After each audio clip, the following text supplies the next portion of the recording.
咁其實今晚咧係俾一個好嘅機會啦，等僱主啦、我哋嘅老師啦，同埋係同學仔有交流，可以分享下佢哋過去做 IA 嘅苦與樂。我哋公司嘅目標咧就叫做 Your Dreams Our Mission。咁我都希望將呢句説話可以分享俾我哋嚟緊 Ivy 嘅同學。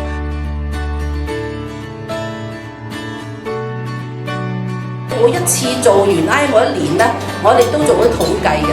咁無論係同學、僱主同埋老師咧，嗰個反應都係好嘅。都想鼓勵翻 Ivy 嘅學生啦，出到嚟之後其實有好多嘅即係 opportunities 啦，喺個 market 上面等緊你嘅。